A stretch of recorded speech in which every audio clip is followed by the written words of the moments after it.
12월 22일 월요일. 다시 일어선 조정 선수.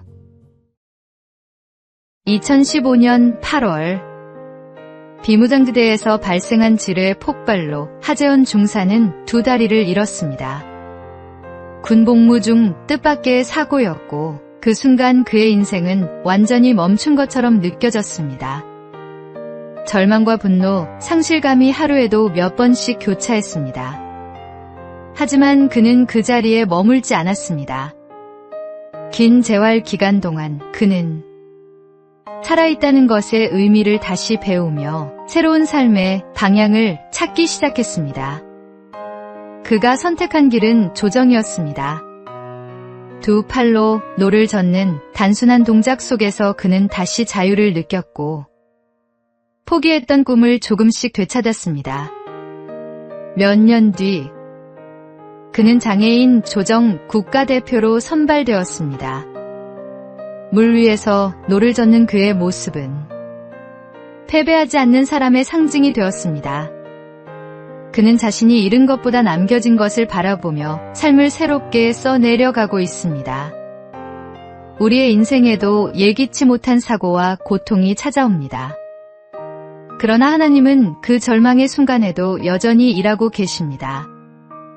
넘어진 자리를 부끄러워하지 말고 그 자리에서 다시 일어서는 믿음을 가지십시오. 하나님은 바로 그때 우리 안에서 새 힘을 일으키십니다. 오늘의 말씀. 의인은 7번 넘어질지라도 다시 일어나려니와 악인은 재앙으로 말미암아 엎드러지느니라. 오늘의 만나. 하나님께서는 우리가 넘어진 곳에서 새로운 시작을 허락하십니다. 오늘도 주님의 힘으로 한 걸음 더 나아가십시오.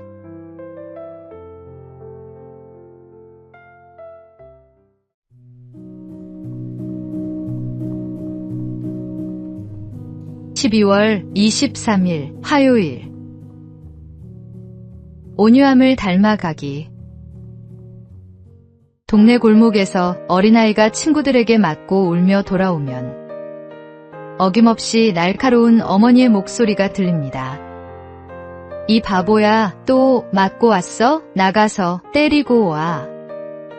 많은 어른들이 이런 모습으로 아이를 키웁니다. 하지만 그 순간 아이의 마음은 2번 상처를 입습니다. 친구에게 맞은 상처, 그리고 사랑받지 못한 슬픔. 사실 아이가 바라는 건 복수가 아니라 품어주는 위로 한마디입니다. 많이 아팠지? 괜찮아, 엄마가 있잖아. 그 말 한마디면 아이는 다시 웃고 세상을 따뜻하게 배우게 됩니다. 그런데 우리는 종종 어른이 되어서도 똑같은 실수를 합니다. 남편과 다투고 마음의 벽을 세우고 이웃에게 조금이라도 손해를 보면 오랫동안 미움을 품습니다. 그러면서 아이들 앞에서 말합니다. 용서해야지, 착해야지. 온유함은 약함이 아닙니다. 분노를 삼키고 사랑으로 반응하는 것이야말로 진짜 강한 사람의 모습입니다. 예수님이 그 길을 먼저 걸으셨습니다. 그리스도인이 이 세상에서 빛과 향기가 되려면 먼저 그분의 온유함을 닮아야 합니다. 그 온유가 가정의 공기를 바꾸고 이웃의 마음을 녹이며 세상을 아름답게 만듭니다. 오늘의 말씀. 온유한 자는 복이 있나니 그들이 땅을 기업으로 받을 것이며. 오늘의 만나. 온유는 약함이 아니라 힘을 절제할 줄 아는 강함입니다. 주님의 온유함을 닮아가는 것이 참된 성숙입니다.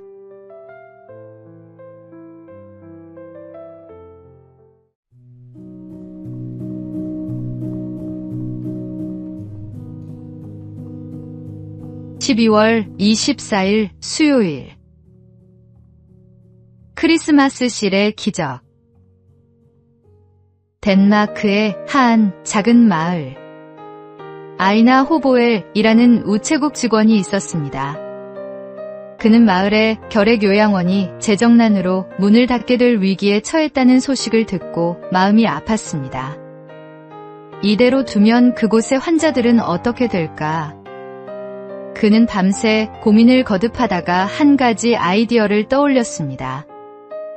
우표처럼 생긴 작은 실을 만들어 팔면 어떨까?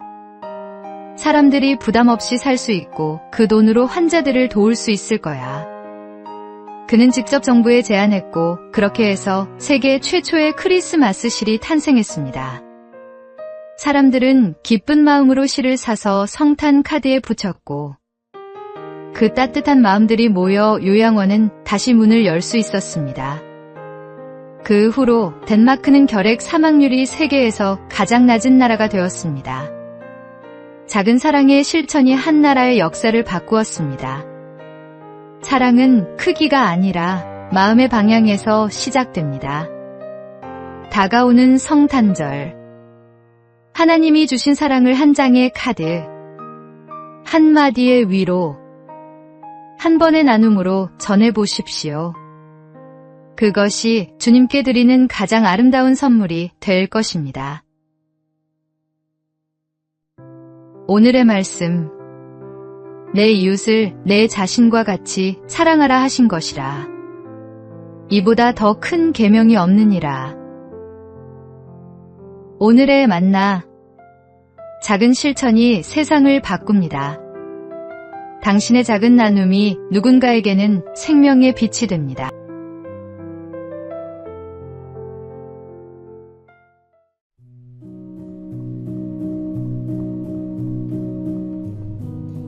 (11월 25일) 목요일. 아낌없이 주는 사랑. 성탄절은 하나님이 인류에게 가장 귀한 선물을 보내주신 날입니다. 독생자 예수님을 이 땅에 보내시며 우리에게 생명을 주셨습니다. 하나님이 세상을 이처럼 사랑하사 독생자를 주셨으니 그 사랑은 오늘날에도 우리 가운데서 계속되고 있습니다. 지난 8월 한 아버지가 그 사랑을 실천했습니다. 아내를 먼저 떠나보내고 홀로 아들을 키워온 60대 문주환 씨는 갑작스러운 사고로 세상을 떠나면서도 생명을 나눴습니다. 평소 지갑 속에 장기기증 희망등록 카드를 넣어 다니며 언젠가 다른 생명을 살리는 일을 하고 싶다고 말하던 그였습니다. 가족들은 그의 뜻을 따라 폐장과 인체 조직을 기증했고 그의 몸은 100여 명의 환자에게 새로운 희망이 되었습니다. 하나님이 독생자를 아낌없이 주셨듯 한 아버지도 자신의 생명을 나누었습니다. 그가 정성으로 키운 아들은 현재 서울대학교에서 공부하며 아버지가 심어준 사랑의 씨앗을 키워가고 있습니다. 이번 성탄절, 우리에게 생명을 주신 예수님의 사랑을 기억합니다. 그 사랑이 한 아버지의 마지막 선택을 통해 수많은 이들에게 전해졌듯이 우리도 누군가의 삶의 빛이 되기를 소망합니다. 진정한 사랑은 자신을 내어주는 것임을 다시 한번 되새깁니다. 오늘의 말씀. 하나님이 세상을 이처럼 사랑하사 독생자를 주셨으니 이는 그를 믿는 자마다 멸망하지 않고 영생을 얻게 하려 하심이라. 오늘의 만나. 하나님은 우리에게 독생자 예수님을 주셨습니다. 우리에게 생명을 주신 그 사랑을 기억하며 우리도 누군가에게 작은 빛이 되기를 소망합니다.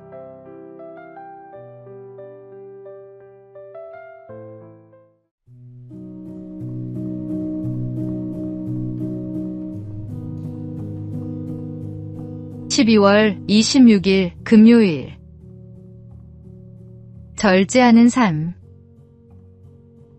피너츠 만화 중에 이런 장면이 있습니다. 찰리 브라운이 저녁 사료 2그릇을 들고 와서 스누피에게 말합니다. 내일 하루 종일 집에 없을 거야. 그래서 내일 먹을 것도 함께 준비했으니까 한 그릇만 먹고 다른 한 그릇은 내일까지 남겨두는 거야. 스누피는 고개를 끄덕이며 첫 번째 그릇을 깨끗이 비웠습니다. 그러나 지붕 위에 누워 잠시 눈을 감자 눈앞에 자꾸만 그 남은 한 그릇이 아른거렸습니다. 결국 그는 유혹을 이기지 못하고 남은 음식까지 개걸스럽게 먹어치웠습니다. 그리고 만족스러운 얼굴로 이렇게 중얼거렸습니다. 먹고 나니 기분이 좋군. 만약 아직도 내일이 오지 않았다면 그땐 나 자신이 싫었을 거야. 우리 시대는 오늘을 즐겨라라는 말이 너무도 자연스럽게 들리는 세상입니다. 욕망을 따라 사는 것이 당연한 것처럼 포장되고 절제보다는 쾌락이 지혜처럼 여겨집니다. 하지만 주님은 우리에게 이렇게 말씀하십니다. 누구든지 나를 따라오려거든 자기를 부인하고 자기 십자가를 지고 나를 따를 것이니라. 진짜 자유는 하고 싶은 대로 사는 데 있지 않습니다. 죄를 합리화하는 자유는 결국 스스로를 묶는 사슬이 됩니다. 그리스도 안에서 자기를 다스리는 삶, 그 안에서 누리는 평안이야말로 참된 쉼이며 진정한 자유입니다.